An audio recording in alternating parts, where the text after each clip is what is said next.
How dare you, Luke, say that my photos don't matter that much?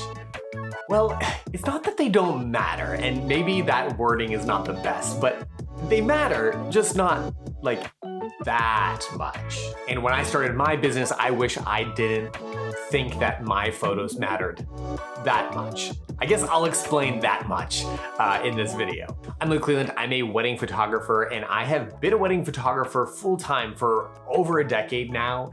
And something that I believed really early on was that starting a photography business, being a wedding photographer was all about the photography.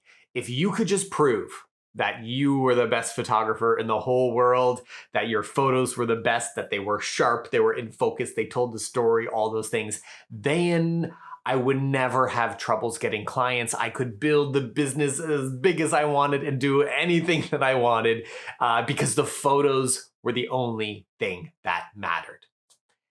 And that actually held me back quite a good bit. And it wasn't until I realized that photos matter. Photography matters, but it doesn't matter that much. It matters a lot, but it's not 100% of the pie.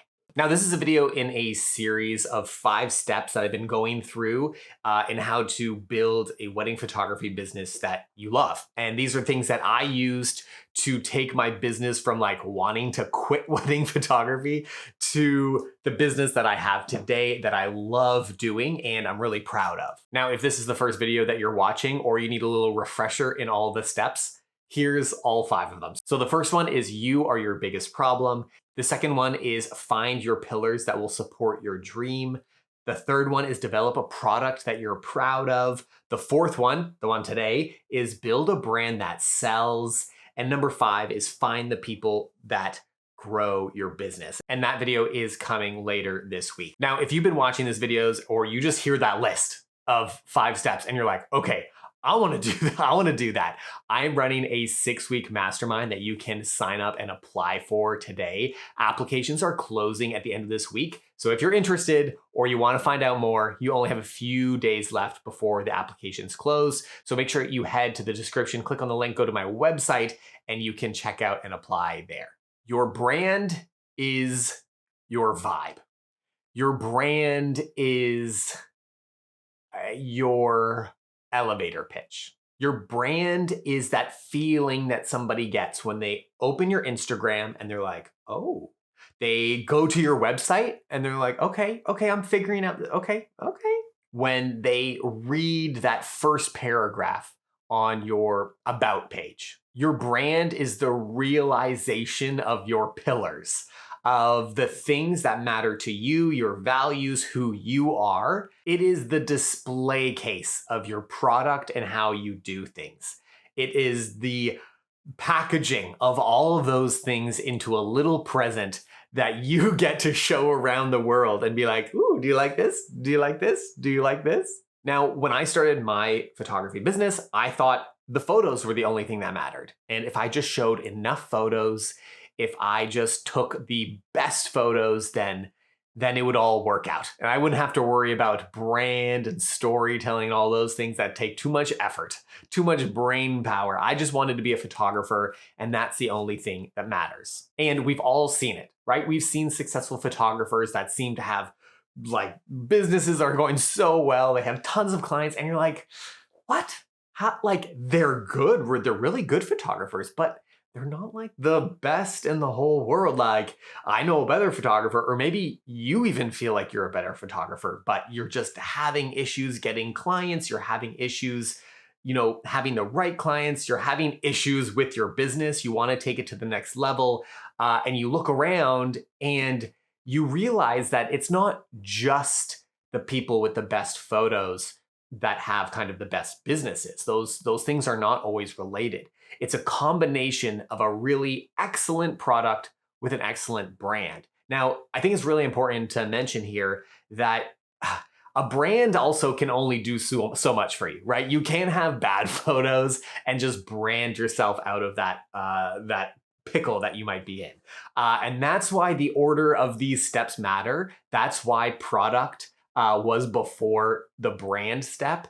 because you really do need to create a wonderful product to begin with and then start building your brand around that. You don't have to, but it's a lot easier if you do it this way. So at this step, what we're doing is building a brand that sells.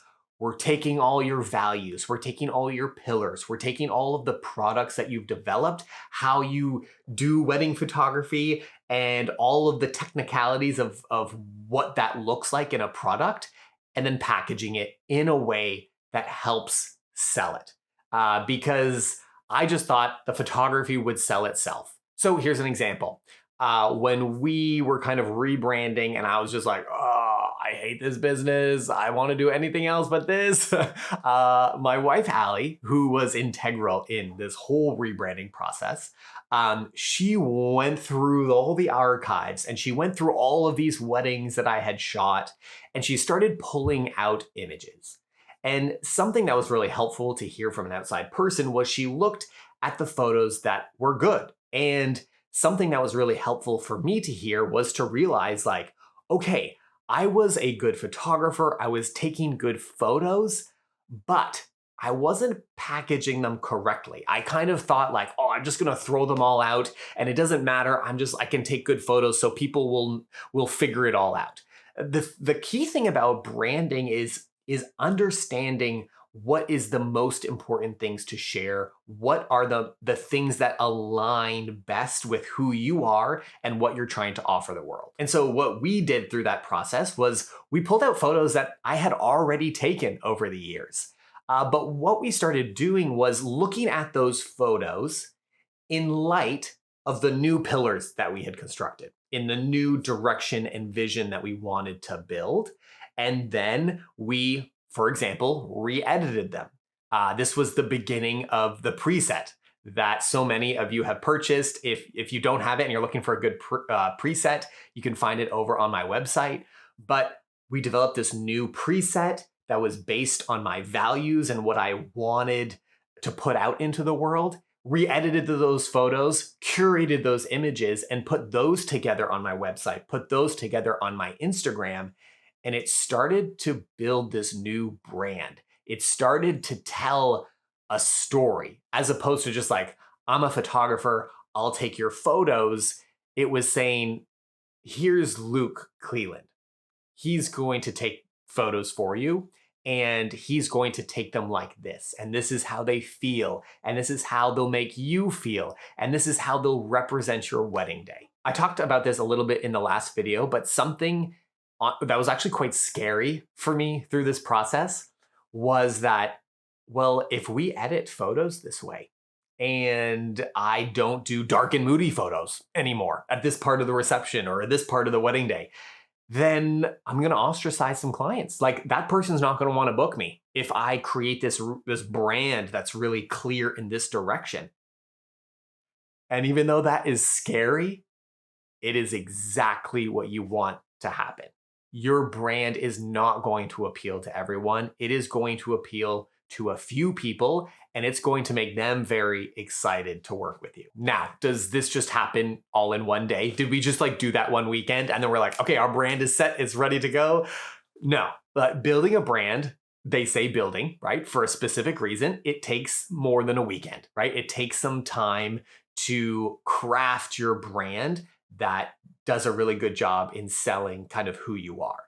But a really important aspect of that is starting off with a brand identity, starting off with a rallying cry, it's a very boring word, but a mission statement, right? You want to put together something. This is not for your website. This is for you.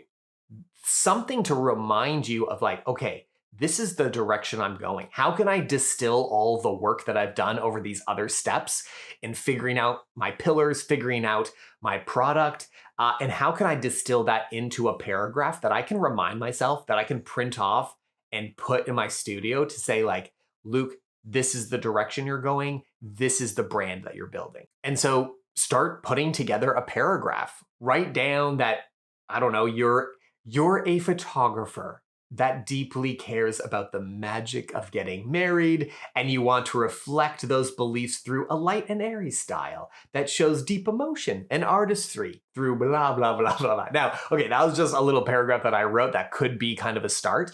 The important thing is here, even though I was saying it in kind of a silly way, you don't want to use words that don't mean anything. Like, use words that mean something to you, that really strike at the heart of what you're trying to do in building that brand that you're wanting to build. And the cool thing about that is that if you actually use words that mean something to you, when you get to the point of kind of building out your website or building out maybe a slogan or words that you want to use in your branding, you'll actually, it kind of tricks you into using words that actually mean something instead of just like buzzwords that just do nothing. And so, yeah, write a paragraph for yourself to tell you in 1 week, 2 weeks, 3 months, whatever, that reminds you of what you're trying to do and the tone and the direction of the brand that you want to build. And this may feel like a waste of time to you. Like, it kind of felt like a waste of time to me. I just want to like get going. I don't want to write paragraphs. But why this is so helpful is that it can give, it's guardrails, right? It's like bowling with the inflatable things on either side. So your ball keeps bouncing down the middle like a child. But it will help you as you're figuring out, okay, what color should I put on my website? Should I do this color, do this color? Well, you can read your paragraph and you can say, okay, does blue, like, does that fit in with this paragraph that I've written? Does sharing this image fall in line with this paragraph that I've written? One more tip here, and honestly, this is one of my favorite ones, is, build a list of no's. Right? Write down all the things that you do not want to be, that you do not want your brand to be, that you, when you see other photographers do this, you're like, oh, I hate that. Write that down in your list of no's. And that will really help you when things come. Maybe you're tempted to do business things in a different way or this way, and you look at that paragraph, you look at your pillars, you look at your no list, and that will really help you decide whether it's the right direction for you. And again, if you're sitting there and you're like, okay, I need to do something here. You want to take your wedding photography to the next level, make sure you go check out my 6-week mastermind. It's an application only mastermind with photographers.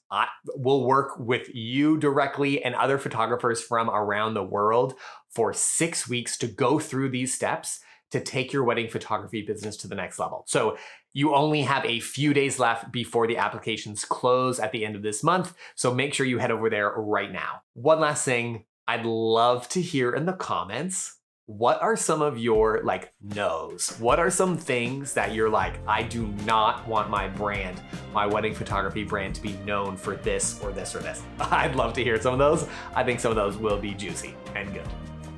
Okay, bye.